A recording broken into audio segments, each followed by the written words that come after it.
Bonjour tout le monde. Pour le premier numéro de Tokic hors série, nous allons découvrir une collection un petit peu particulière. Mais pour en savoir plus, nous allons découvrir son propriétaire.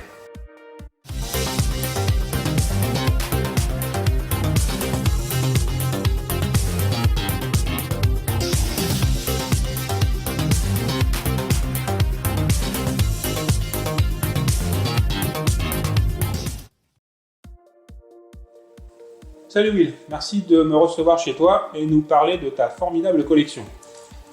Merci à toi, c'est surtout un honneur de te recevoir parce que ton émission est formidable et en ayant connu cette émission, je suis ravi de te recevoir dans mes murs.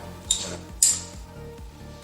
Alors pour commencer, un props, c'est quoi? Ça sort d'où? Alors un props en fait, la signification, traduction anglo-saxonne, c'est un accessoire.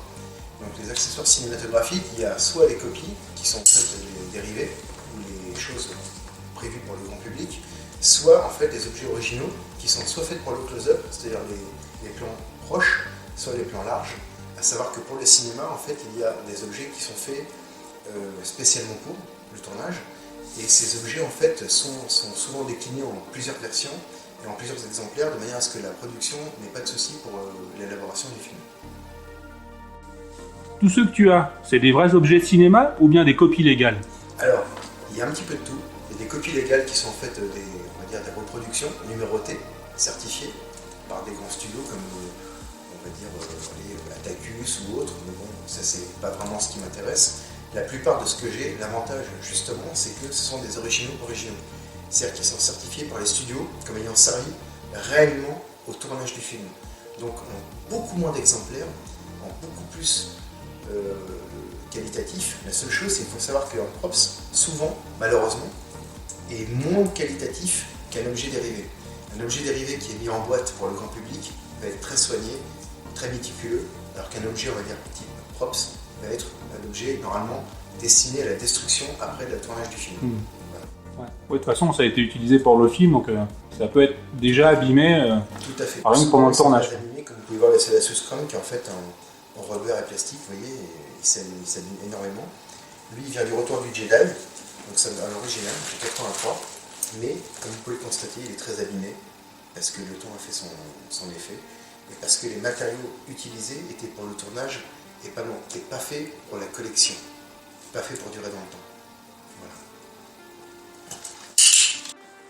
En parlant de copies, y a-t-il, comme dans le monde du jouet plus traditionnel, avec les Transformers par exemple, des copies illégales? Alors oui, il y en a, il y a des copies illégales, sauf qu'on les repère vite, parce que souvent la contrefaçon est mal faite. Pour les objets tels qu'ils sont, il faut savoir que souvent les objets sont soit mal faits, soit contrefaits complètement, c'est-à-dire qu'en fait il manque le certificat. L'objet est important, mais le plus important dans une collection de props, donc d'accessoires cinématographiques, c'est l'objet. Et après, surtout le certificat. Et sans certificat, l'objet ne vaut rien. Et pour toi, ça a débuté comment, l'envie de collectionner ce genre d'objet? Avec The Crow, le film de Brandon Lee en 93, qui pour moi était un chef-d'œuvre, et la bague qu'offre Brandon Lee à Shelley Webster, donc sa femme dans le film, il lui offre une bague et lui dit This is a life, a life we have destroyed. Comme il dit quand il la récupère en fait chez le prêteur sur gage. Et en fait, c'était le signe de son amour, et j'ai trouvé que cette bague était magnifique. Et j'ai trouvé que c'était un props original à avoir, donc un accessoire absolument merveilleux. Et après, ça a été des accessoires comme le Gant Freddy, parce que c'est un accessoire qui est incontournable pour nous, surtout les quarantenaires qui sont, on va dire, dans le cinéma fantastique, et que c'est des choses qui ne se font plus aujourd'hui, parce qu'aujourd'hui, il y a beaucoup d'images de synthèse, donc beaucoup de choses qui ne se trouvent plus. Sauf que ces objets-là existent pour de vrai, et sont vraiment des choses qui ont été fabriquées par des accessoiristes, et ces objets sont très bien designé, comme vous pouvez le voir, l'articulation pour de vrai. L'objet est très impressionnant, l'amplitude est grande, et c'est un objet qui est super. Ouais, c'est une icône. Tout à fait. C'est ça, hein? Ouais, comme surtout de Boogeyman. Ouais, bien sûr. Je sais que tu collectionnais les jouets plus classiques avant, comme les Motu ou les Power Lords, comme ton t-shirt. Qu'est-ce qui t'a fait rester uniquement sur les props? L'aspect exclusif. C'est-à-dire que les jouets, il y a quand même un tirage qui est limité, mais qui est possible, on va dire, quantitativement d'avoir. Le props, souvent, même dans les grandes productions, s'il y a 20 ou 30 exemplaires maximum mondiaux, c'est une limite infranchissable. Voilà.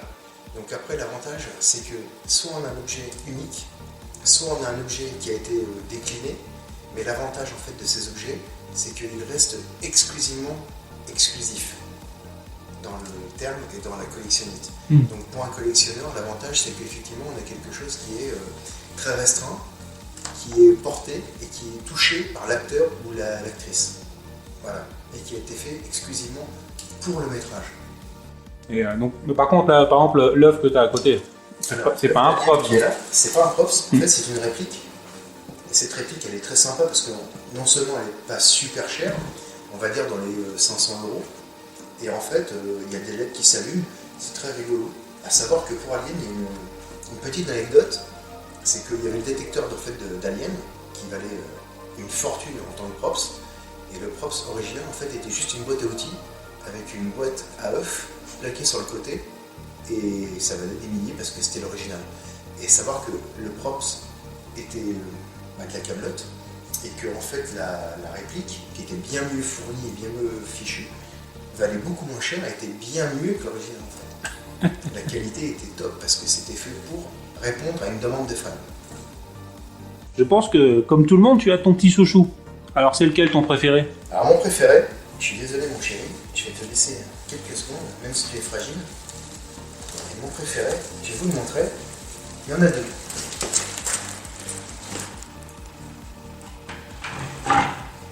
Mon préféré, c'est un petit peu abusé, c'est un crâne de cristal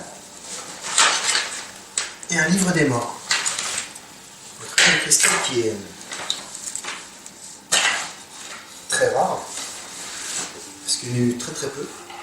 Et en fait, l'avantage que j'ai, c'est que j'ai eu avec la mâchoire inférieure, qu'on ne voit pas dans le film.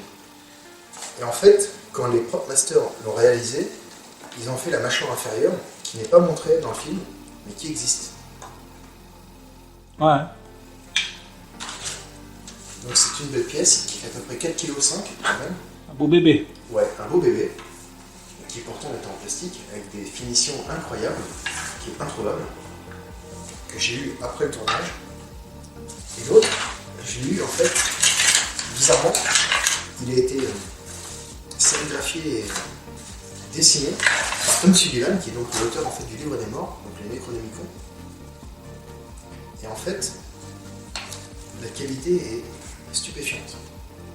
On se retrouve avec quelque chose d'incroyable, qui a été fait sur 50 pièces, dédicacé par Tom Sullivan, complètement. Donc c'est un livre des morts, Necronomicon, original, complet,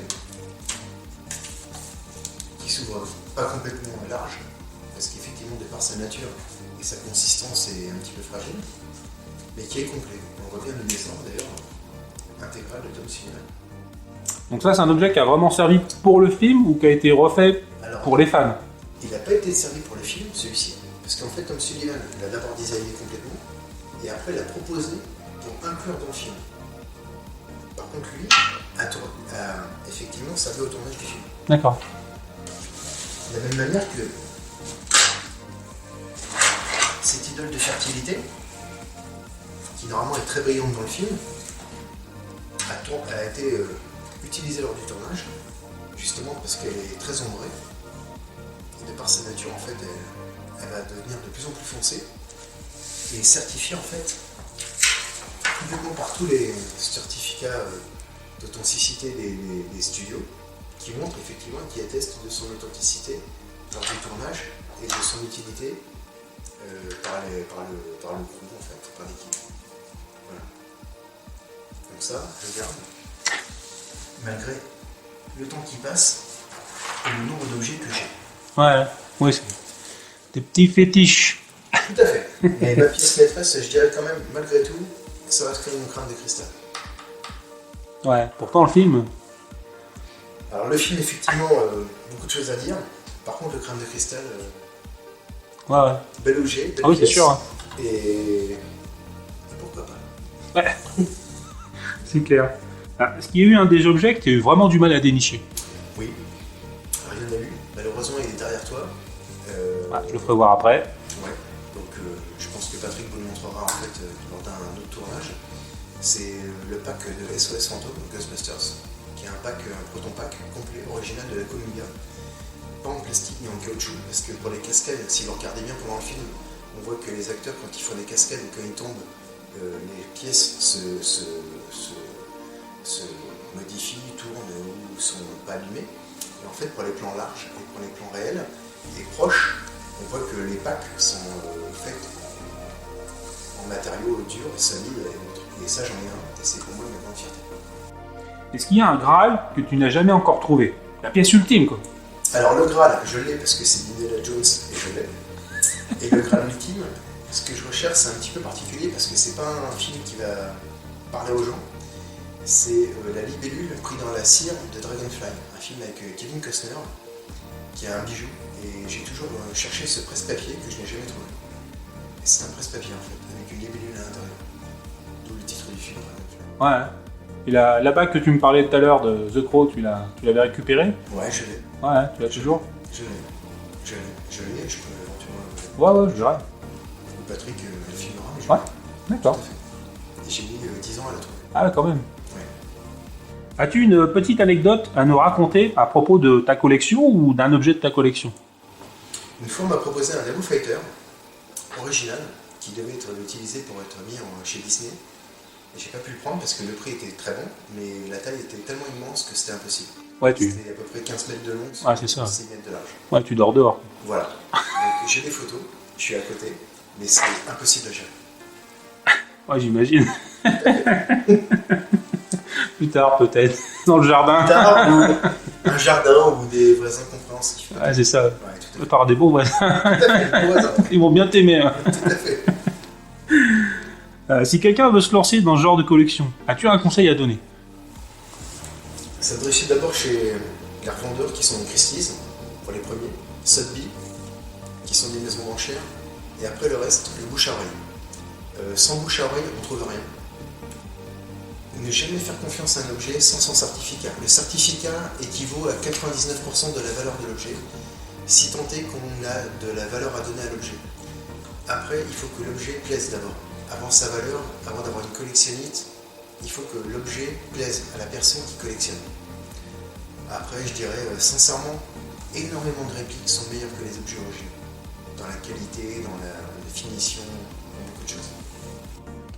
Bon, je pense que tu n'es pas le seul à collectionner les props, c'est ce que tu me disais, mais il y a un fan club, des forums, où ça marche qu'avec le bouche à oreille, ou des contacts directement dans le monde du cinéma? Alors, ça marche uniquement bouche à oreille, à mon sens. Uniquement par des gens qui se connaissent, sincèrement, un petit peu par eBay, si je peux les nommer, eBay.com. Ouais. Il y a quand même des choses qui circulent dessus, qui sont originales et authentiques. Après, il n'y a pas de fan club, parce qu'en France, c'est quelque chose qui est soit mal vécu, soit incompréhensible, soit trop cher, réellement. Non, c'est plutôt international, en Suède ou en États-Unis.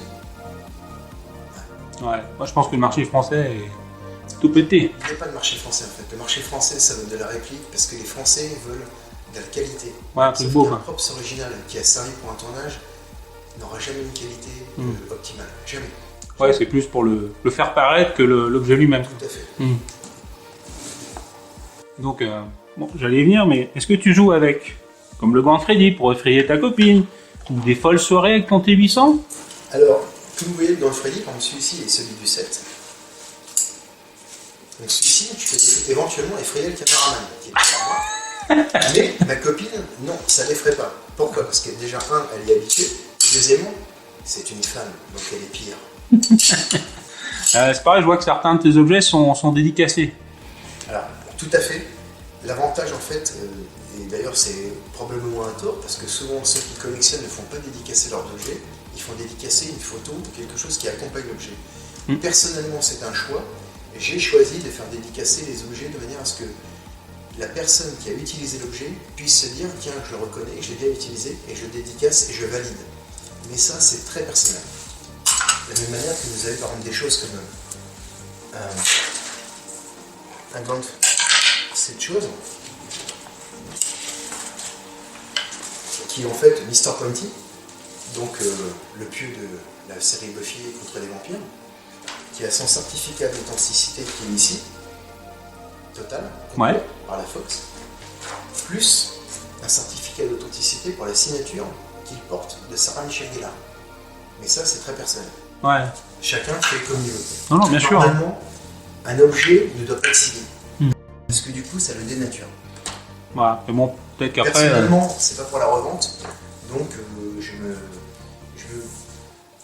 je m'autorise en fait des signatures qui sont très personnelles. Oui, c'est plus affectivement. Tout à fait. Voilà. Ça renforce Tout à fait. l'attrait que tu as pour l'objet, la série, le film, ce genre de choses. Tout à fait. Ouais. De la même manière que si je peux me permettre, parce que Patrick est là donc pour m'interroger, vu que les objets sont à côté, je vais me permettre juste de prendre ce masque, qui est en fait un masque original de Vendredi 13, de Friday the 13, original, donc on voit la qualité qui est complètement atypique par rapport aux reproductions qui sont cheap. On voit qu'en fait il est signé à l'intérieur par Ken Hodder, qui est donc l'acteur qui jouait Vendredi 13, donc Jason Voorhees. Ouais. Voilà, et c'est une très belle pièce, comme j'en ai un autre, éventuellement, pareil, un certifié, qui est signé non pas par une personne, mais par deux personnes, donc ça c'est celui du 7, qui est signé par Jason Voorhees, donc pareil, Jason, et par Tina, donc la victime. Donc ça c'est assez rare parce qu'en fait on a le bourreau Et la et la victime. victime. Voilà. Et c'est Excellent. une pièce magnifique. Ouais. Dans la finition, Patrick pourra en attester au cas où on l'ayant vu de près. C'est quelque chose qu'on ne retrouve pas avec la patine, avec le produit qui est vraiment autre que ce qu'on peut retrouver en fait dans le commerce. Eh bien, merci Will de t'être prêté au jeu des questions. C'était vraiment très sympa. Désolé, un petit peu figé parce que pour moi c'est une première, mais Pareil. très heureux de t'avoir rencontré et avec plaisir. Ouais, on va voir ce que ça va donner. Merci à toi. C'est quand même pas tous les jours qu'on voit un grand Freddy tenir un crâne de cristal. Ça fera un beau crossover. Voilà. Peut-être pour la prochaine fois au cinéma. Les deux C'est ça. sont presque chez Paramount, donc peut-être Un jour, chez peut-être. Fox ou chez Warner. Voilà. Merci.